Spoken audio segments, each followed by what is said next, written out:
The 8 hours is a myth. Blue blocking glasses, caffeine, Elon Musk, and every Mark Zuckerberg. There are plenty of young go-getting entrepreneurs who have gone bust. And they've been sold this lie that famous, important people sleep less.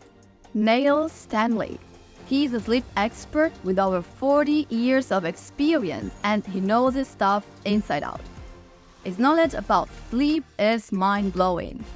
Widely quoted by UK and international media, he's got 38 peer-reviewed papers under his belt, giving him serious credentials in the world of sleep research and psychopharmacology. In his book, How to Sleep Well, The Science of Sleeping Smarter, Living Better, and Being Productive, Neil shares all the juicy advice, knowledge, and practical insights on how to sleep like a boss. Far more productive. It is not a waste of time. No fluff, no freaking you out about sleep, just real talk from a true expert. Neil Stanley has got a PhD from the University of Surrey based on his published works. So, if you want to learn from the best, you are in the right place. But we need to make the time to get that sleep. If you want to do the thing that will pay the biggest payback, you only need 3 things. So we talk a lot about holistic well-being with Marcus. I introduced you last time a little bit of what we're doing, nutrition, mindfulness, and movement. And we're talking a lot to entrepreneurs. In your book, you're writing about companies and employees. But what do you think it's more relevant for entrepreneurs? That hostile approach that we were talking about and that kind of self-imposed sleep deprivation. So the first question that I would love to ask you is, how can I get more done and sleep less? Well, unfortunately, that's the question that people ask. And it's a crazy question. It's like these people are wanting to live a healthy life, and yet they're sabotaging the foundation of good physical, mental health. They think that they have to be up at 5 a.m. in the morning, in the gym, in the office, and they've been sold this lie that famous, important people sleep less. So there's this idea that Edison and Napoleon and Michelangelo and Leonardo da Vinci and people like that sleep less, and that's what makes them great people. But there's absolutely no evidence of this at all.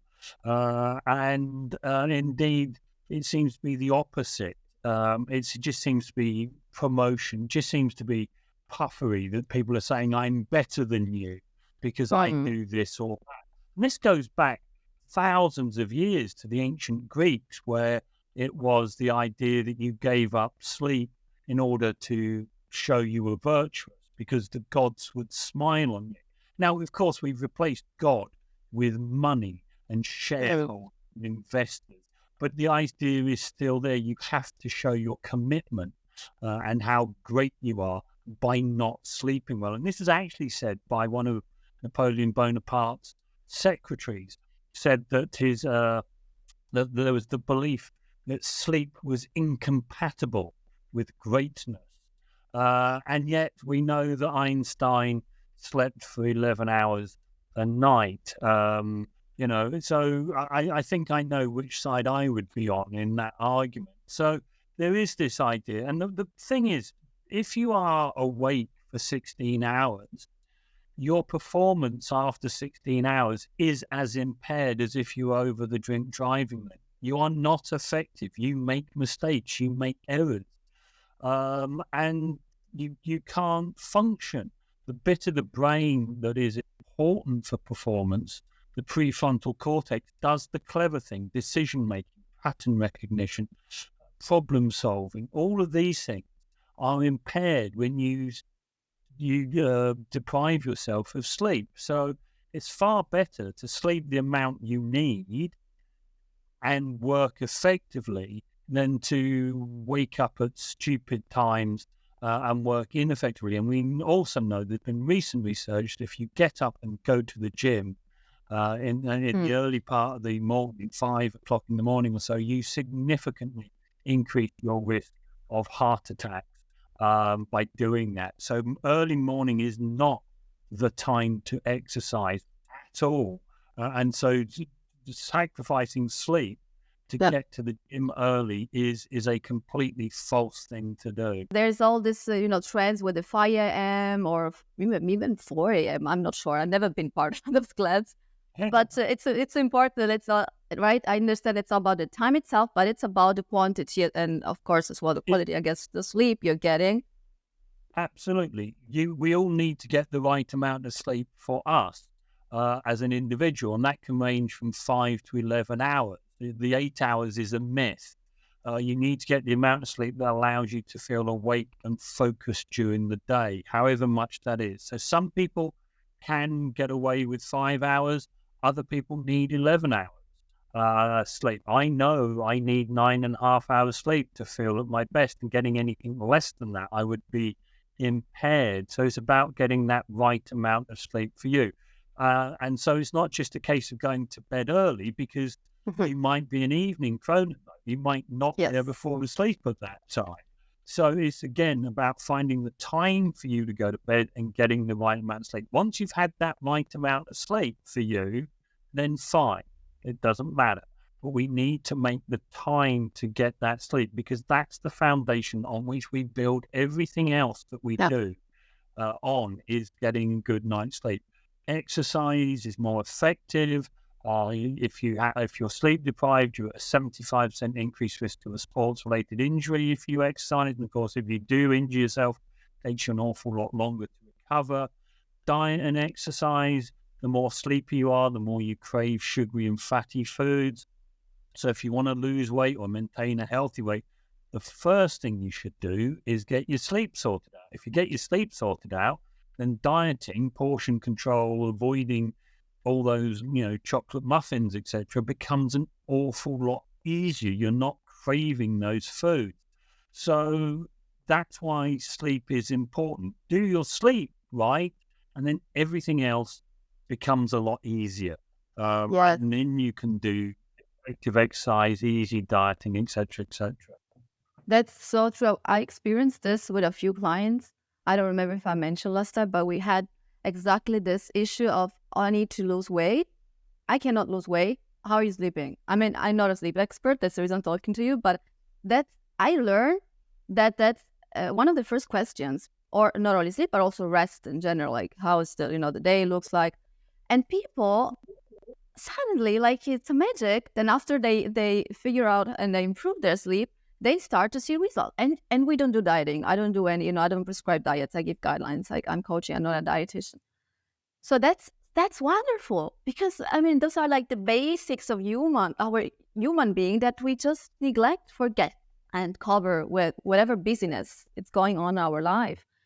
And this reminds me as well, the topic pleasure that you mentioned last time, which I really love, the combination of listening to your body, because our body is telling us what we need in terms of as well food, but especially in terms of rest. When we don't listen to our body and we lose the connection to ourselves, then something goes out of balance. And connected to the pleasure of sleep. So. Absolutely. Sleep used to be seen as a good thing. It was, in the Bible, it's described as a gift from God. Jewish Torah talks about sleep being good. All the way through history, sleep has been seen. Shakespeare wrote, beautifully about the pleasures of sleep, and yet we've lost that. And again, what we've done is we've done that deliberately, because for the first time ever, we have the ability for everybody to deprive themselves of sleep. In the past, of course, we had computer games in the 80s. Young men were playing computer games all night. And before that, we had, theatre and TV and cinema were threats. And before that, back in the 17th century, we had the pleasure gardens in London, in Vauxhall and things like that, or people played cards late at night. So we've always been able to do that, but most people had sleep. But now we've got mobile phones, we've got our tablets, etc., and we've got 24/7 entertainment. And we've been seduced into believing that, our lives will be worse if we don't interact with this 24/7 society. And so rather like, the changes that we've had in society, in the past, in places like Italy or France, you used to have a long leisurely lunch, maybe a glass of wine. And now you see people, you walk down the Champs-Elysees and there's a McDonald's there. Yes, McDonald's will give you nutrition, but doesn't give you any joy. It doesn't give you any pleasure. Really, the happy meal. The happy meal, it's the summer, I avoid your day. I mean, it's joy, happiness. Yeah. They have to tell you that it's happy. Okay. And this is the thing, with the same with sleep. We see sleep in the same way that we see junk food. It's just something we have to do. We have to refuel. Rather than seeing it as a pleasure, there is no better feeling than waking up after a good night's sleep. There's no better feeling than getting into a nice, comfortable bed. And yet, as you said in your introduction, people want to get less of this. Why would you want less pleasure in your life? It just seems a bit of an odd thing to desire. Yeah. So people, let's stop looking for shortcuts. There's no shortcuts and there is no booster for sleep. So respect yourself, your body, love yourself. It's about self-love. I mean, if you love yourself, then you also, do the good things that make you get the best of your energy, being performant. And in many things, shortcuts just don't work. Yeah, we are this kind of, looking always for hacks, like the hack for this, the shortcut there. I need to, to get quicker. But yeah, why do you want to get quicker in something that's giving you pleasure? So if we switch our mindset and we go back to a true nature, then we don't harm ourselves with all this nonsense. So no shortcuts. Thank you for this. Any specific advice? Like, I know there are like a lot, but for thinking about, what I was telling you about, the entrepreneurs looking for shortcuts and everything, which is like quicker. Anything that you believe could be helpful? Well, the thing we need to do, as I say, we need to make time for sleep, and we need to see sleep as a priority. And as I say, we all have a sleep need. So recognize your sleep need and try each night to get that sleep that you need, however much that is.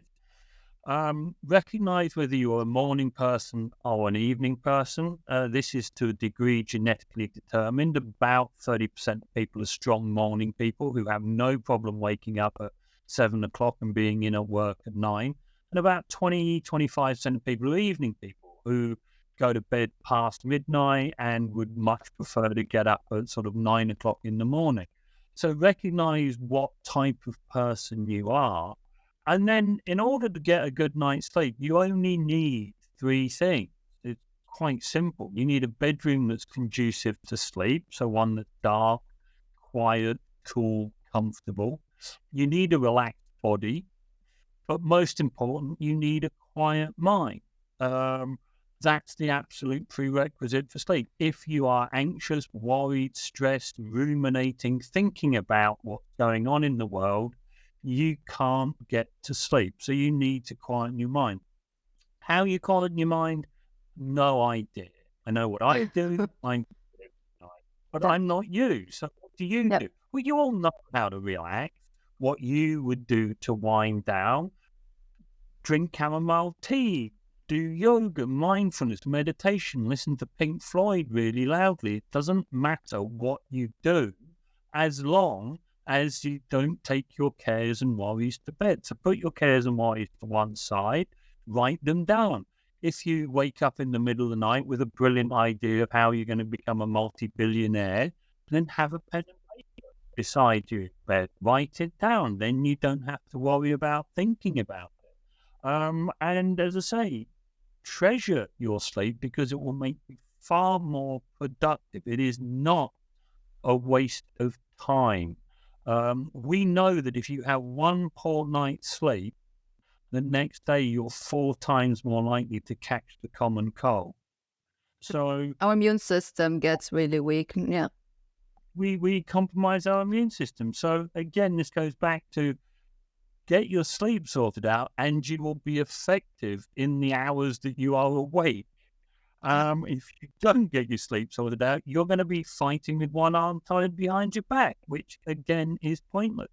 But sleep is the time for solving problems. Ask yourself a question before you go to bed. You will have the answer in the morning. Because you know what it's like when you lose your car keys and you can't remember where you put them. And you run around the house going, oh, where are they? Where are they? Where are they? And you can't find them.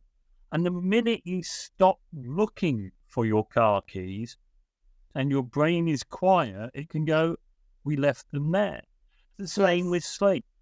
The brain has the time to solve the problems during the night that you can't solve during the day because your brain is so active. So if you want insight, if you want those good ideas, get sleep. That's when it happens. It doesn't happen when you're awake and you're busy with whatever you think you're being busy with.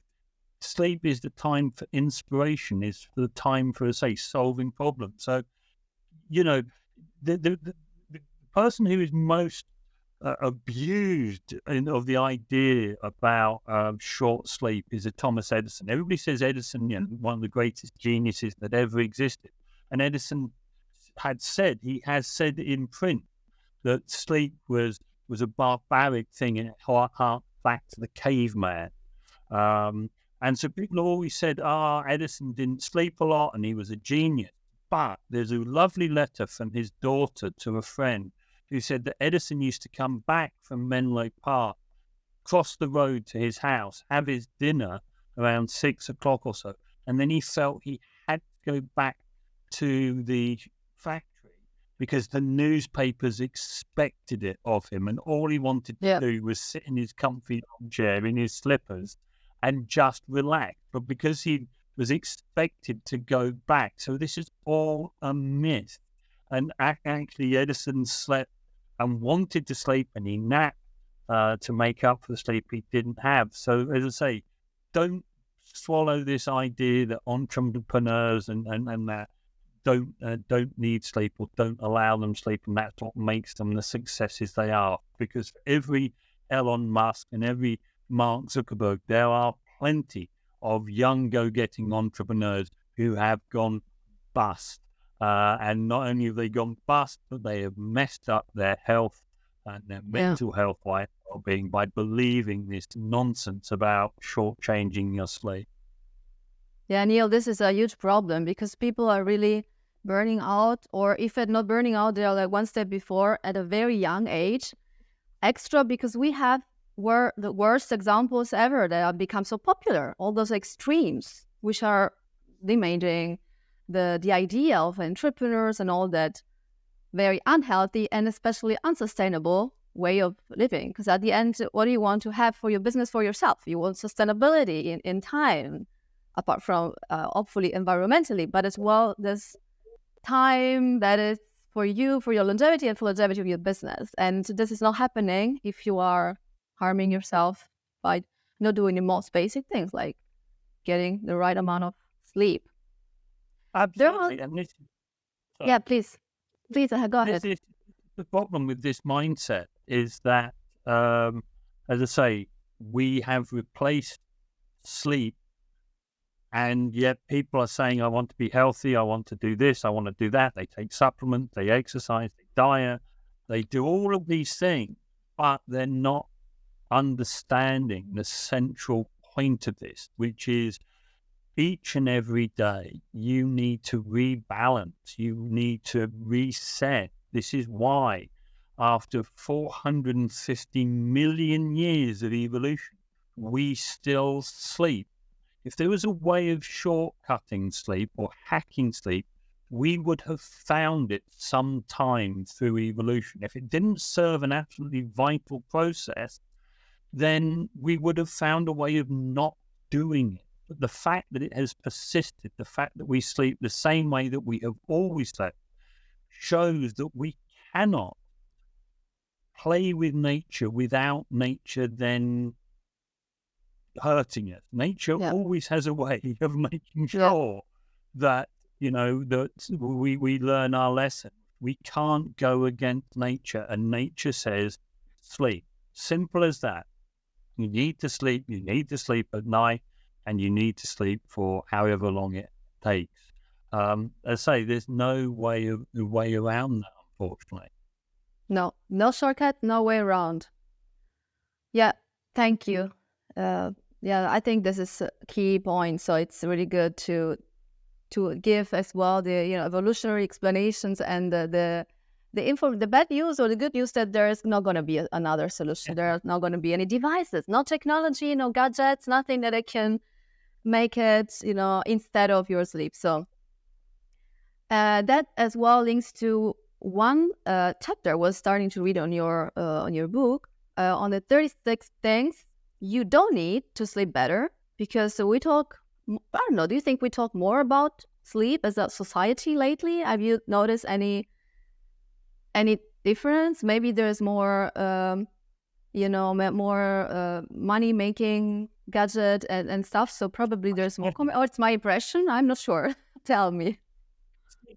Sleep is an industry now. When I started work in the sleep field back in 1982, there was essentially one sleep book. If you went into a bookshop, there was a sleep book by Ian Oswald called Sleep. And that was it. I mean, I remember my first day at work being given this book, and that literally was it. Now, my personal library is somewhere close to 3,000 books. Wow. And there's a new book literally every day. The problem is 99.9% of these books are exactly the same. They contain exactly the same information, which is essentially the cognitive behavioral therapy for insomnia, which is now the recommended treatment for insomnia. It's talking therapy. And over the years, CBTI has developed, and it includes things like sleep hygiene, stimulus control, sleep restriction therapy. And all these books do is they take this information, and in the public domain for 30, 40, 50 years, and they just regurgitate that information without understanding. So you've got books written by people who are ex-mattress salesmen, people who've done a 3-day course on sleep and call themselves sleep experts, and they just write the same book. I've got hundreds of them in the background here, and they're all just the same. And then you've got all these devices that supposedly help you sleep, these trackers, these apps, these robots that you hug that breathe, and you're meant to breathe with them. And they're just a waste of money. There was a big thing last few years about blue light blocking glasses. There was a big Cochrane review. Cochrane is an evidence-based review of the data. So the Cochrane Institute, basically, if it's a Cochrane review, it is as scientifically valid as you can possibly get. And there's a Cochrane review came out a couple of weeks ago showing that blue blocking glasses do nothing at all. Wow. And everybody's buying blue glasses. Okay. Everybody's spending $50, $60 on these things that do absolutely nothing at all. There's supplements, take this, that, or the other. Melatonin is popular in some countries, magnesium. Again, there is not a shred of scientific evidence that these do anything. And what's happened is that they've created this problem. We all sleep badly. We're in a sleep epidemic. It's terrible. We're all going to die. We're all going to go mad if we don't get enough sleep. And that's just not true. We are sabotaging our sleep, and yes, it is having health consequences, but we don't need anything to help us. We just need to turn the phone off, our tablet off. You don't need to have an alarm from Netflix telling you that you've watched too much television and it's time to go to bed. You just need to look at the clock and go, it's 11 o'clock. I'm an adult. I should know better and go to sleep now. Take some personal responsibility for the Yes. things that are harming your sleep. Don't expect a quick fix. Don't expect to go to your doctor and say, I'm not sleeping. Can you give me a pill? If the mattress you're sleeping on is 10 years old and cost you €100 10 years ago, it's a pile of rubbish. It was rubbish 10 years ago. It's rubbish even more now. So, if you spent less on your mattress than you did on your television, you're probably going to have a bad night's sleep.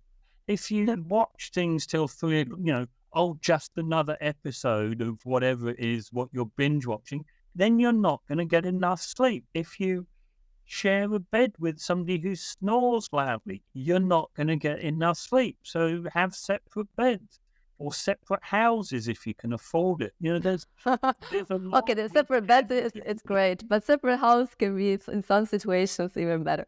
But there are people who've done that.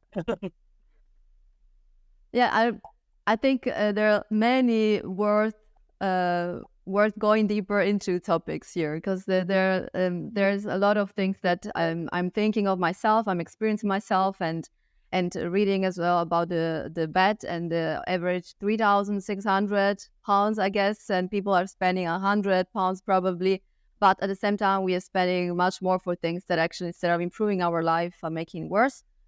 At the end, it's all about a priority, right? If we prioritize having a good night sleep, then we spend more money there. But most people just don't think about it, or maybe we have the wrong information. And there's a pill for everything. So if there is a pill, why should I, make an effort?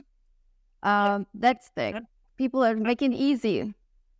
Yeah, and yet people will, there was a thing on Yahoo a few years ago, the top 10 most stupid purchases made by film stars. And Brad and Angelina had bought a waterfall or something like that. I mean, it was a thing like that. But on that list was Daniel Radcliffe, Harry Potter, who had spent £10,000 on a handmade bed. And people That's said, great. Is crazy. Yeah. He like, £90 million. And if he'd spent £10,000 on a car, you'd have gone, that's pathetic. If he'd spent £250,000 on a Ferrari, you'd have gone, well done, brilliant. Nobody needs a Ferrari. But £10,000 on a bed, and that's our mental the gymnastics we perform. We'd spend money on a car to have a BMW or Ferrari in our driveway, but to say spend a couple of £1,000 on a bed, mate, no, it's not worth it. If you live to the age of 70, you will spend 220,000 hours asleep. You will spend more time in your bed than you spend anywhere else in your entire life. And yet, it's worth €100 for a mattress. The thing you're going to spend more time in your life. And you buy it online. You've never tried it. You buy it online. It's good enough. And you never know until you tried it. Yeah. Absolutely. And this is, you wouldn't do that with anything else. It's just a crazy. I mean, it's not to say that you have to spend a lot of money, but it has to be that you need to get the right bed for you, and that does take a bit of time and effort.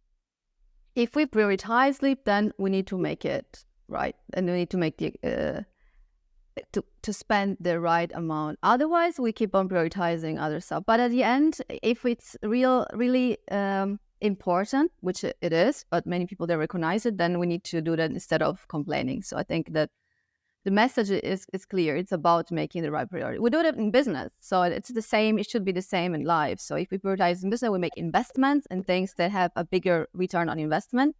And the ROI of a good a good night's sleep, we have been seeing that is huge. So I think it's Oh, That's a good absolutely. point. If you're talking about investment, if you want to do the thing that will pay the biggest payback for your investment, then sleep is it, without a shadow of a doubt. It's the best thing to invest in your time and your endeavors to get a good night's sleep. It's a guaranteed return on investment. If you sleep better, you will feel better, you will perform better, you will be happier, you will be healthier, you will get on better with your partner, both at work and your colleagues, your partner at home and your colleagues at work. There is no downside to good sleep. And yet, poor sleep, there's no upside to poor sleep. There is not one good thing about sleeping badly. It's all negative. So sleep better and your life will be better. There's no question of that. And that seems to be a pretty, you swallow this pill, if you take a multivitamin pill every day, you will feel no different at all by taking that multivitamin pill. And yet you'll pay for that. And yet get a good night's sleep, guaranteed to make you feel better, and you don't want to do it for some reason. I genuinely don't understand why you wouldn't want to do it. Yeah. One question that I have, that many people have, that I'd like to ask you. You noted the 36 things you don't need to do. And I think one of the most popular, or one of the most asked questions, is about coffee and caffeine, because, coffee is one of the most beloved drink ever in our world. So is it caffeine a topic that you think, okay, the mainstream information is correct, or there is like some myth behind it? Is it scientific base? What do you advise? There's a lot of myth about caffeine because essentially we're all different. And so some people are incredibly sensitive. And so any caffeine will disturb them. Other people can have 2 double espressos after dinner and sleep perfectly well. The key thing, again, is listen to your body. So there's no ideal time to give up caffeine. And to be honest, coffee is a very, very bad drug delivery system. You don't know how much caffeine any cup of coffee has. If you go into a cafe now with your partner and you order 2 espressos, they could have widely different amounts of caffeine in. Even though they came out one after the other from the machine, they could have massively different levels of caffeine. You can't taste caffeine, so you have no idea how much caffeine that coffee has. It could actually have no caffeine in at all, even though it's not decaf. And it could have so much caffeine in that actually caffeine over a certain amount actually tries to put you to sleep. So you have no idea.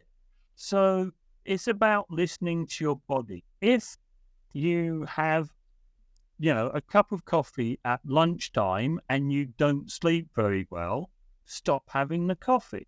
But if you've been having 2 double espressos every night for the last 40 years and you've slept perfectly well, and you've now started not sleeping, it's not the caffeine, it's something else. So it's all down to you. So if you find a coffee at 6 o'clock stops you sleeping, then have your last coffee at 5. And if you sleep well, that's the time that you should avoid caffeine. So this blanket, don't drink coffee after 2 o'clock or whatever, is nonsense. The same with alcohol. You'll see certain sleep experts say that any amount of alcohol disturbs sleep. That's nonsense. You need to drink quite a lot of alcohol to have a profound effect on sleep. So a glass of wine, 2 glasses of wine with a nice meal in the evening is going to make no difference to your sleep at all. Actually, alcohol helps you fall asleep and is a great way of relaxing. So again, don't worry about it. And again, if you've done it every night for the last 40 years, then again, it's not going to be the cause of your sleep problem. Of course, if you go out and have 5 liters of beer and a spicy Indian meal, then you're not going to have a good night's sleep that night. But you don't do that every night. And so once in a while, yes, you'll have a bad night's sleep. So what? But there is this Puritan idea that if we live a perfect life, somehow everything will be perfect. It's not. Life, this isn't a dress rehearsal. You have one life. You can either be miserable or you can be happy. And I do not do any of this advice. I will drink caffeine whenever I want. I will have a glass of wine or a beer whenever I want. If it messes my sleep up one night, I'll make it up the next night. But you can only do that one night, make up the next night. You can't do this for life. But you go through life being miserable if you like. You won't live any longer. It will just be more boring and grey. So enjoy your coffee. If you've eaten imagine you've had a big meal, a lovely big Italian meal with your family, bowls of pasta, etc., and lovely warm evening, sitting on your veranda overlooking the olive trees, because Italy's all just like that. Especially like here, the year where I live, it's really like olive oil area, yeah. You're eating this lovely meal, you're filling up with lovely food, and then at the end of the meal you say, I'll have decaf. Why? Why would you have decaf? What class point would that achieve? This is it. Or I won't have a grappa to finish off the evening. Why would you say that if you've had a lovely evening? Why would you not just enjoy it? So, sleep is flexible. We can have a bad night's sleep one night and we can make that up the next night. We can't do that every night. The idea you can catch up at sleep at the weekend is not true. You need to aim for a good night's sleep. But I'm not going to say to people, you've got to do this, eat that, don't drink this. Because as I say, that just takes all the fun out of life. Number one, I love the fact that it's not, you can have a glass of wine and it's fine sometimes. I mean, you don't want to have it probably every night, but it's not like you need to also have a whole bottle of wine. You can also have a glass of wine and still not have too much anxiety because you're not going to eat well. And I love it.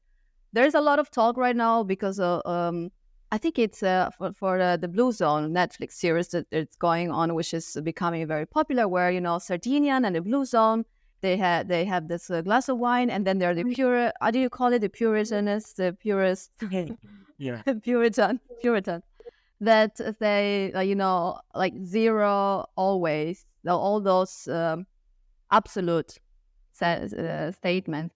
And then we see some blue zones, people living very long, and they are having a glass of wine with their friends. So also, the community thing, the society topic, and not only just me, but also the whole ambient and the environment. And it's fine because you're not going to have a whole bottle of wine. So that's fine. And as well, the perfection topic. I think people stress out too much. They get anxiety because everything needs to be perfect, because we are listening to all of those sacred advices. And I love when you say in your book guidelines, or not like all this, the perfect solution. It doesn't exist, again, because you need to listen to your body. So the flexibility linked to as well listening to our body, I think it's a great point, because we lost the touch with that flexibility in our life. We think we are flexible, we think we can do whatever we want, we're free, but then we are not free if we are trying to be perfect and are getting anxiety and not sleeping well, because we need to sleep perfectly. We need to do exactly the same thing that people is saying, and then at the end we are miserable. So I think that's not really worth it. the biggest cause of poor sleep is worrying about your sleep. If you go to bed going, oh, I haven't done this or I haven't done that, I'm not going to sleep. The minute you say I'm not going to sleep, you won't sleep. It's a self-fulfilling prophecy. So we've become obsessed with this, following these rules. If you do this, you will get a good night's sleep. Oh, I've done this, but I didn't sleep well, or I haven't fallen asleep yet. Oh my God, does that mean it doesn't work? Oh, I did that out. And so you get into this mindset and you cause yourself not to sleep. And so we've created a society. So you asked earlier about, are we talking more about sleep? Yes, but we're not talking any sense. And what we are saying is causing people to sleep worse because we're telling them that there is an easy way to do this. There's a shortcut. If only you did this, then you would sleep well. And when it doesn't, then that's just reinforcing them. Oh, I'll never sleep again. I've lost control of my sleep, or whatever they think like. And this is the issue. So, as the Nike advert would say, just do it. If you have a nice, comfy bedroom, if you've had a wind down, relaxed, chilled out at the end of the day, and you get into a nice, comfortable bed, you should fall asleep. That's it. Don't lie in there going, oh, I haven't fallen asleep. It's 10 minutes and I should have fallen asleep by now. Don't do it. Just lie there and relax. I have a completely relaxed attitude to sleep. So I get into bed, I turn the light off. If I don't fall asleep, I'll switch the light on again and read a bit more, and then I'll go back to sleep. Last night I woke up about 1 o'clock in the morning, and I looked at my phone, usually just to check the news, but I saw somebody had said something on LinkedIn which was stupid, and that caused my mind to go and I fell asleep, I think, about 4:30, and then woke up at 7. So without too much stress and anxiety. Yeah, there is no perfection. I was just thinking, it wasn't stress. I was actually thinking what I could write on LinkedIn today, and so it was productive. So Cool. tonight I'll put it better, probably, hopefully, unless I look and see something else on LinkedIn that will annoy me. I don't mind. It doesn't matter. I don't get stressed. I don't think, oh my God, this is terrible. I need help. I actually do some of my best work in the middle of the night when I've woken up. I'd much prefer to sleep through, but I write chapters in my head when I'm awake in the middle of the night. So just relax about it. Make the time, make the effort. If it works, wonderful. If it doesn't, it'll work tomorrow night. Don't worry about it. Love it. Yeah, I think that we need more quiet minds in regards to sleep, and probably we will, as a consequence, sleep better. That's nice. I have one question on personal growth, kind of question, like thinking about personal question for you. Thinking and reflecting on your journey and experiences, what's one key personal or maybe also professional, since probably sometimes personal and professional are very linked, especially when you talk about sleep, I guess. One lesson that you learned that you would like to leave our audience with before we wrap it up?